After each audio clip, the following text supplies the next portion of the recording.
Olá, boa noite. Um prazer enorme estarmos juntos, reunidos mais uma vez, numa palestra online da nossa Casa Espírita Aprendizes do Evangelho. Sejamos todos envolvidos no amor e na paz do Mestre Jesus essa noite. Teremos a apresentação do Seu José Maria na exposição da noite, sobre o capítulo 23 do Evangelho segundo o Espiritismo, nos trazendo mais uma importante lição no aprendizado desta noite. Espero que vocês consigam aproveitar ao máximo as palavras do seu José Maria, agradecendo sempre a colaboração desses expositores que nos trazem as palestras todas as quintas-feiras. Agradecemos a participação de todos, a colaboração de todos com os alimentos da campanha do Quilo, que está sendo distribuída para todas as famílias assistidas pela casa. Muito obrigado a todos que têm dedicado o seu tempo e as suas colaborações para a montagem das cestas básicas. Com vocês agora, o senhor José Maria. Uma boa noite a todos, até a próxima semana. Fiquem em paz e se mantenham seguros. Senhoras e senhores, eu vou ler do capítulo 23 do Evangelho segundo o Espiritismo, Moral Estranha, uma belíssima mensagem do Evangelho de Jesus, do Evangelho de Lucas e Evangelho de Mateus, Aborrecer pai e mãe, que diz assim: E muita gente ia com ele, e voltando Jesus para todos, lhes disse: Se alguém vem a mim, e não aborrece o seu pai e a sua mãe, e mulher e filhos e irmãos, e ainda a sua mesma vida, não pode ser meu discípulo. E o que não leva a sua cruz e vem ao meu seguimento, não pode ser meu discípulo. Assim, pois, qualquer de vós que não dá de mão a tudo o que possui, não pode ser meu discípulo. Esse trecho é do Evangelho de Lucas. E aí nós temos agora do Evangelho de Mateus, que diz assim: O que ama o pai ou a mãe mais do que a mim, não é digno de mim. E o que me ama e o que ama o filho ou a filha mais do que a mim, não é digno de mim. Portanto, Jesus foi bem claro. Nós vamos comentar a respeito após a leitura do comentário feito por Allan Kardec, que diz assim: certas palavras, aliás muito raras, contrastam de maneira tão estranha com a linguagem do Cristo, que instintivamente repelimos o seu sentido literal, e a sublimidade de sua doutrina nada sofre com isso. Escritas depois de sua morte, desde que nenhum evangelho foi escrito durante a sua vida, podemos supor que nesses casos o fundo do seu pensamento não foi bem traduzido, ou ainda, o que não é menos provável, que o sentido primitivo tenha sofrido alguma alteração. Ao passar de uma língua para outra, basta que um erro tenha sido cometido uma vez para que os copistas a reproduzissem, como se vê com frequência nos fatos históricos. A palavra odiar, nessa frase de Lucas: se alguém vem a mim e não odeia a seu pai e a sua mãe, fecha aspas, está, neste caso, ninguém teria a ideia de atribuí-la a Jesus. Seria, pois, inútil discuti-la ou tentar justificá-la. Primeiro seria necessário saber se ele a pronunciou e, em caso afirmativo, se na língua em que ele se exprimia, essa palavra tinha o mesmo sentido que na outra. A língua hebraica não era rica e muitas das suas palavras tinham diversos significados. É o que acontece, por exemplo, com aquela em que no Gênesis designa as frases da criação e servia ao mesmo tempo para exprimir um período de tempo qualquer e o período diurno. Disso resultou, mais tarde, a sua tradução pela palavra dia e a crença de que o mundo fora feito em 6 dias. Um exemplo dado por Allan Kardec. É necessário ainda considerar os costumes e as características dos povos que influem na natureza particular das línguas. Sem esse conhecimento, o sentido verdadeiro de certas palavras nos escapa. De uma língua para outra, a mesma palavra tem um sentido mais enérgico ou menos enérgico. Bom, nós sabemos que o Espiritismo não instituiu aquilo que ocorre no ambiente do cristianismo, especialmente nas seitas do cristianismo e no catolicismo. A teologia que caracteriza, dentro do conceito da atualidade, a relação do homem com a palavra de Deus, ou seja, a interpretação do homem com relação à palavra das Escrituras Sagradas. No Espiritismo não existe teologia. Os Espíritos hoje nos ensinam de que nós devemos ler o Evangelho, ler qualquer livro espírita, qualquer mensagem, e nós somos livres para fazer as interpretações segundo o que nós entendemos, segundo o nosso entendimento. E, portanto, desde que as nossas explicações, a nossa leitura ou aquilo que interpretarmos esteja de acordo com os ensinamentos do Cristo, é perfeitamente válido. Então, no princípio era assim. Na primeira igreja de Jerusalém, que foi fundada, a primeira igreja do cristianismo, fundada em Jerusalém, na estrada que liga Jerusalém a Jope, a igreja do caminho. Lá era desta forma, tudo acontecia dessa maneira. Quando as pregações evangélicas se iniciaram, as interpretações ficavam ao sabor das interpretações daqueles que liam e daqueles que participavam dos estudos. Com as transformações e modificações do cristianismo, é que houveram as grandes mudanças que se iniciaram no primeiro grande concílio ecumênico, no ano 325, em Nicéia, na Bitínia. Portanto, a igreja já sob o comando de governos imperiais e, portanto, ocorreram a partir dali as grandes modificações que caracterizam o cristianismo da atualidade, com as suas distorções, como todos nós sabemos. Portanto, quando Kardec recebe esta mensagem, ele procura, digamos, justificar os apóstolos, os evangelistas que escreveram, naturalmente percebendo a incompatibilidade da personalidade do Cristo com os seus ensinamentos, com a forma dele transmitir os ensinamentos para o povo. Portanto, nós vemos aí Kardec, nesses itens que foram lidos, preocupados com isso, que na verdade, nas traduções dos mais diversos tipos da literatura, ocorre esse fato. E a língua dos judeus, o aramaico, era extremamente pobre. Ela foi depois traduzida para o grego, e do grego saíram as traduções que hoje se encontram no mundo inteiro. Portanto, são comuns esses erros, já são visíveis muitos erros que ocorreram semelhantes a esse no Evangelho de Jesus.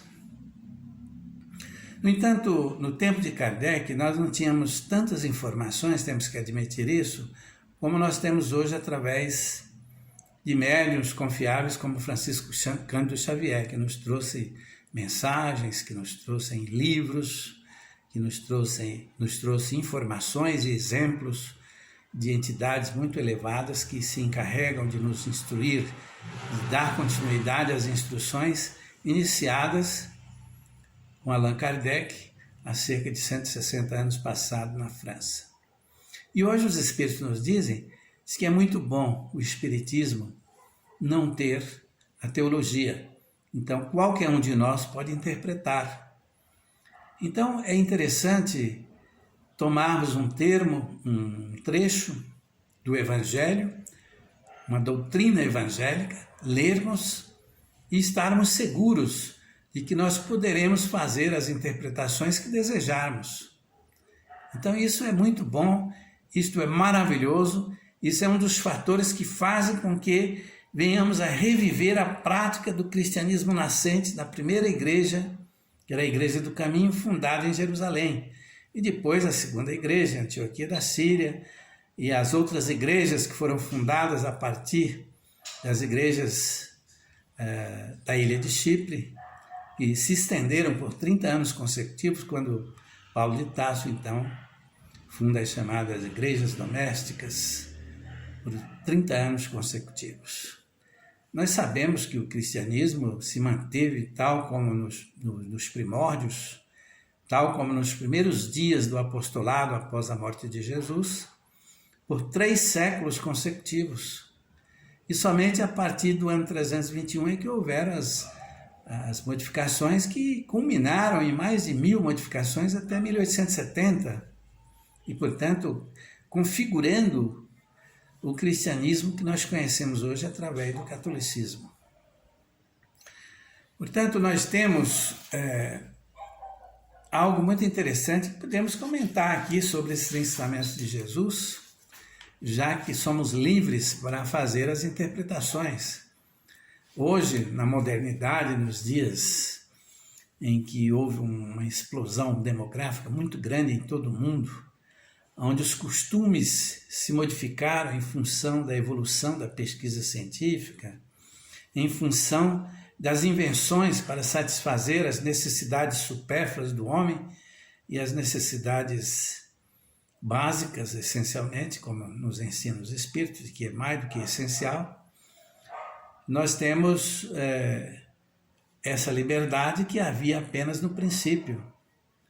E, portanto, quando nós vemos Jesus nos afirmar taxativamente: se alguém vem a mim e não aborrece o seu pai, a sua mãe, a sua mulher e filhos e irmãos, e ainda a sua mesma vida, não pode ser meu discípulo. Será que algum de nós pode se colocar repentinamente como trabalhadores da seara de Jesus, no ambiente espiritista, por exemplo? Pode se encontrar em alguma circunstância que de repente nos sentimos no dever de demonstrar espontaneamente de que Jesus merece as prioridades nossas, as nossas iniciativas? Será que algum de nós poderá se colocar nesse devido lugar? Então, diante da diversidade da vida moderna, diante do conhecimento adquirido, diante do avanço da pesquisa científica, diante da criatividade do homem que tudo cria e tudo criou para satisfazer os seus impulsos, e pela explosão, pelo número de pessoas com a explosão demográfica, nós podemos até admitir que isso pode ocorrer com um de nós, né? Isso pode ocorrer. Eu posso contar uma pequena história bem rápida. Eu conheci um cidadão que se habituou ao trabalho na doutrina espírita como médium. E ele então frequentava regularmente a casa espírita e passou a frequentar uma casa espírita em dias especiais, aos domingos, e trabalhou lá muito tempo como médium. E ele tinha que estar todos os domingos naquela instituição. O trabalho se realizava aos domingos, à tarde, mas como era muito distante da sua residência, ele teria que ir muito cedo, sair cedo de casa para chegar pelo menos 1 hora ou meia hora antes do início dos trabalhos. E isso ocorreu por algum tempo. Ele criou seus filhos e um dos seus filhos casou-se. E certa ocasião, segundo ele me contou, o seu filho fez um almoço num domingo que era exatamente o Dia dos Pais e o convidou na véspera para que ele comparecesse àquele almoço que era especialmente destinado à comemoração do Dia dos Pais e, portanto, em homenagem a ele. E ele então pediu que a sua esposa, os seus filhos, outros filhos solteiros comparecessem, almoçassem e trouxessem a refeição que lhe competia para que ele fizesse a refeição depois que retornasse do seu compromisso. Então ele deu prioridade a atender a sua responsabilidade, que há alguns anos já exercia, naquela instituição onde muitas criaturas recebiam grandes benefícios em nome do Cristo. Era um trabalhador que se preocupava não somente em se doar, mas de cumprir com responsabilidade o compromisso mediúnico assumido, a presença, a assiduidade, e, portanto, ele decidiu que deveria servir a Jesus em primeiro lugar e depois, então, se desculparia mais pessoalmente com seu filho. Isso ocorreu. Seu filho entendeu tudo. No próximo ano ocorreu exatamente a mesma coisa. Ele estava numa situação em que no Dia dos Pais teria que comparecer nessa instituição. E aí o que ocorreu?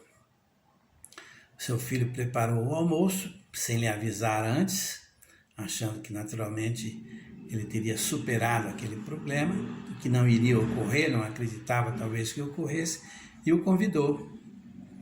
E ele agiu da mesma maneira.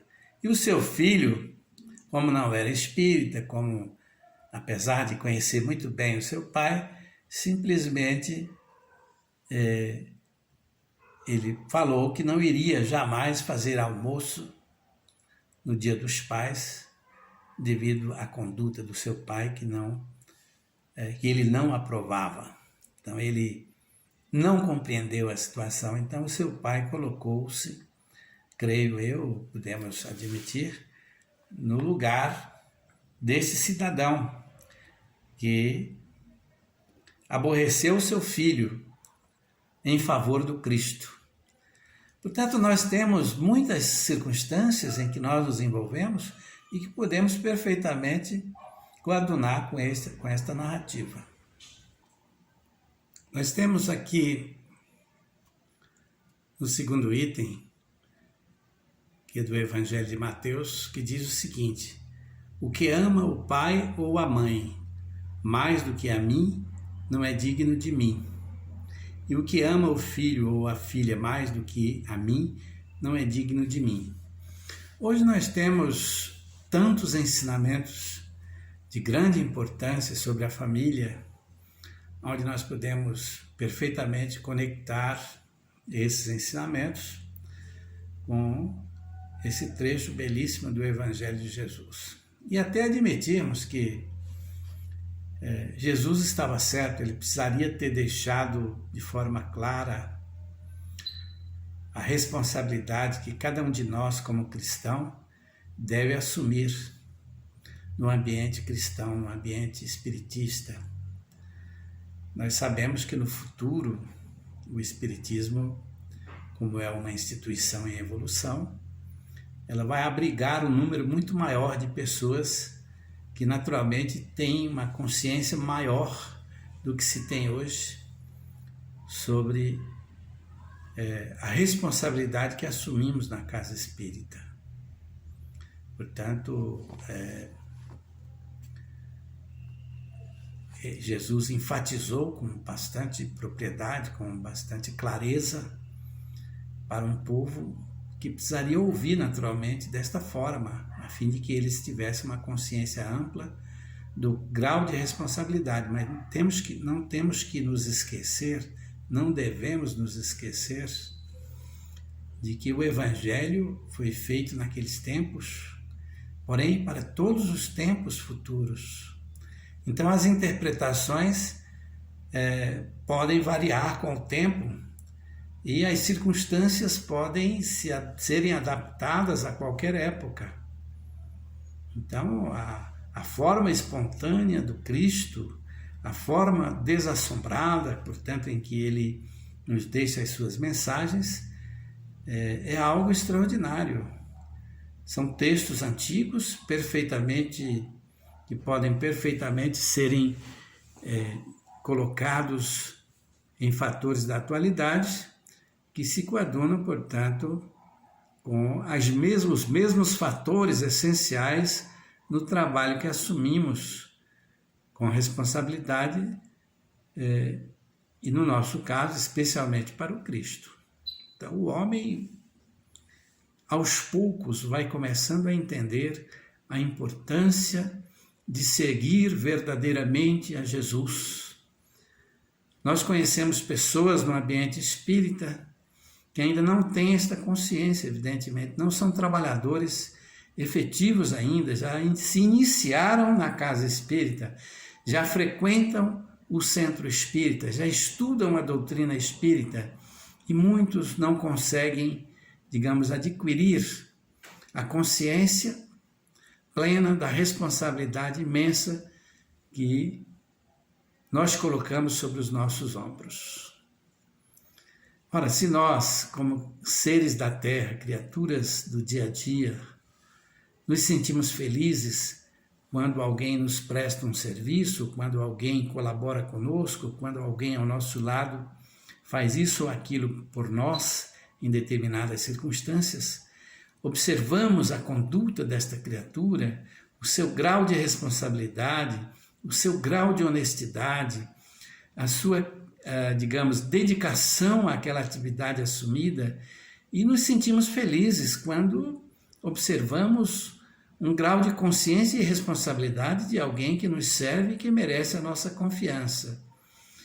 No entanto, não existe isso absolutamente ainda no ambiente espírita, em que todas as pessoas já tenham adquirido, já agem desta forma, desta maneira, mas é uma instituição que está em evolução, o centro espírita, como será daqui a 2 séculos.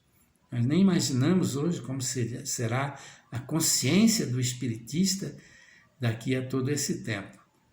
Então é uma instituição que vem crescendo, que vem se desenvolvendo desde a prática do espiritismo na Europa, a prática inicial do espiritismo no Brasil, a prática atual através da influência da obra de Francisco Cândido Xavier, e a tendência da casa espírita é manter grande número de trabalhadores plenamente conscientes de que trabalhar para o Cristo é um grande privilégio. Hoje vêm muitos espíritos, através da psicografia de Francisco Cândido Xavier, que nos dizem que se sentem privilegiados em servir a Jesus. Ora, qualquer criatura que serve ao Cristo, evidentemente, antes do seu desencarne, ele há de reconhecer de que se sente privilegiado em servir ao Cristo. Ora, se nós que ainda não recebemos o salário do pouco que realizamos, já nos sentimos privilegiados em servir a Jesus, em trabalhar para o Cristo, porque o nosso salário, o salário do trabalhador espírita, do trabalhador do ambiente religioso, o trabalhador do Cristo, ele receberá após o desencarne, no retorno ao mundo dos espíritos, porque aqui é um mundo de expiações e de provas. Bem-aventurados aqueles que aqui reencarnam, sabendo que devem trabalhar, que devem produzir, que devem manter a expectativa de uma vida longa. No entanto, se ocorrer o contrário, não deve se revoltar, não deve se preocupar. E no caso de a pessoa assumir o compromisso no trabalho para o Cristo, ele vai vagarosamente, além de ter toda esta consciência, ele vai adquirindo mais consciência ainda, mais responsabilidade, e vai se sentindo privilegiado em servir o Cristo. Então, privilegiados, nos sentiremos muito mais ainda quando retornarmos ao mundo dos espíritos e verificar que somos reconhecidos como trabalhadores, que os nossos esforços estão sendo observados pelo Cristo, pela espiritualidade superior. O Emmanuel, certa ocasião, quando Francisco Cândido Xavier, no início das suas atividades, por volta de 1931, em Pedro Leopoldo, quando frequentava a primeira casa espírita que pertencia ao seu irmão, na casa do seu irmão, certa ocasião ele estava sozinho e ele então falou para o Emmanuel que ia se retirar, porque o fulano teria que fazer uma viagem, como de fato fez, o outro teria que se ausentar por motivo de saúde de pessoas ligadas à família, enfim, ele estava sozinho, não ia comparecer, portanto, naquele dia. E o Emmanuel disse, olha, eu acho bom você comparecer, você vai lá sozinho e realiza os trabalhos, faz as suas orações, faz as suas preces, porque existe uma nuvem imensa de entidades espirituais que observam todos os trabalhadores da seara de Jesus. E o Chico Xavier foi. Então ele falava sozinho, porque com a mediunidade dele já em expansão, ele conseguia se comunicar diretamente com os espíritos. E as pessoas que passavam de longe, viam aquele homem sozinho, gesticulando e falando, achavam que ele estava louco.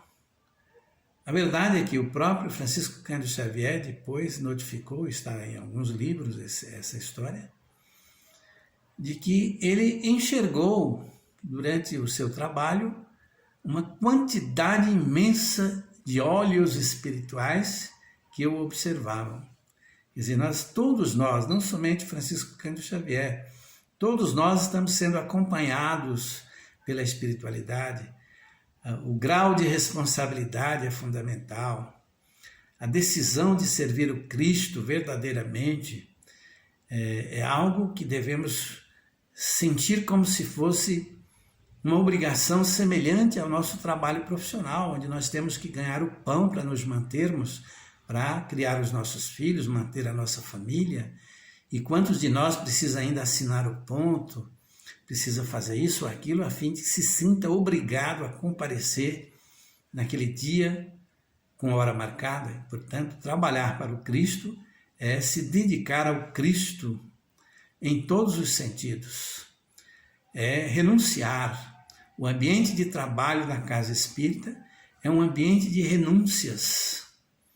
É um ambiente onde temos que mostrar a espiritualidade às pessoas de forma espontânea e simples, de que nós assumimos uma responsabilidade para o Cristo e temos uma consciência do que ele significa para a humanidade. Então, todo trabalhador da seara de Jesus tem que, na medida em que ele estuda, ele tem que avançar neste sentido, a fim de que ele possa merecer da espiritualidade o crédito que todos eles esperam, toda a espiritualidade espera doar aos trabalhadores. E, portanto, os espíritos recomendam que o médium, por exemplo, o trabalhador de um modo geral na casa espírita se especialize. Se ele é administrador, que ele se dedique à administração. Se ele é palestrante, se ele é instrutor, que ele se dedique à instrução, à divulgação. Se ele é organizador de eventos, que ele permaneça. Quer dizer, ele pode exercer mais de uma atividade, mas que uma seja a sua especialização. Os espíritos observam muito isso. E eles ficam felizes quando o trabalhador se especializa em determinada atividade dentro daquela casa espírita. Por quê? É sinal de que ele está tendo uma consciência mais ampla do grau de responsabilidade assumido em favor do Evangelho de Jesus, em favor do Cristo, que já fez tanto por nós, e hoje temos alguma oportunidade de fazer alguma coisa também por ele. E, portanto, é desta forma que, vagarosamente, nós, os espíritas, vamos somando experiências de experimento em experimento todos os dias, a fim de que venhamos, no futuro, merecer uma oportunidade maior, melhor, com mais, que irá exigir de nós mais responsabilidade, mais sacrifícios. E nós sabemos que os benefícios que o trabalhador recebe o pagamento das suas atividades, porque não existe nada gratuito na relação entre o mundo espiritual e o mundo físico, na relação entre um ser humano e outro ser humano, nada existe simplesmente por acaso, ninguém sofre ou se sacrifica gratuitamente. A justiça de Deus é ampla, é perfeita, é incognoscível e, portanto, temos que nos conscientizar de servir simplesmente por amor, sem nos preocuparmos com retornos, sem nos preocuparmos com salário referente às atividades que empreendemos, porque somos grandes endividados, somos pessoas que na Terra, segundo os Espíritos, ainda não têm missão. Nenhum de nós é missionário. Todos nós na Terra somos endividados, que trabalhamos depois de um período de reflexões do mundo espiritual, depois de um período que às vezes é longo de preparação para determinadas tarefas, que às vezes são consagradas como missões, mas que na verdade os missionários são pouquíssimos. Portanto, a grande massa, a grande maioria dos trabalhadores são grandes endividados do passado que precisam ressarcir os seus débitos e retornar para o mundo dos espíritos, com a consciência um tanto mais aliviada em relação aos conflitos da consciência, do complexo de culpa que ocorreu quando nós reencarnamos, quando nós aqui chegamos. Portanto, é desta forma, aprendendo sempre, estudando no ambiente espírita, colaborando o máximo possível, nos especializando nas nossas atividades, é que nós iremos, portanto, amar verdadeiramente o Cristo, e quando houver necessidade da renúncia, quando houver necessidade de nos colocarmos ou percebermos que estamos colocados em situações semelhantes a estas a que se refere a nossa lição, nós sejamos, portanto, fiéis ao Cristo. Esta fidelidade está sendo observada, esta consciência que vamos vagarosamente adquirindo está sendo observada meticulosamente pela espiritualidade, e tudo que ocorrer no futuro em nosso benefício será, portanto, fruto da justiça perfeita de Deus, que se estende a todas as suas criaturas, e de forma especial aos trabalhadores da seara de Jesus, que deverão se especializar cada vez mais, tomar mais consciência da grandiosa responsabilidade que pesa sobre os seus ombros, na condição de trabalhador que integra uma falange gigantesca, imensa, que irá fazer com que a humanidade se instrua ao longo desse milênio que se inicia no presente século. E que Jesus nos abençoe a todos. Muito agradecido a todos por suportarem a minha presença.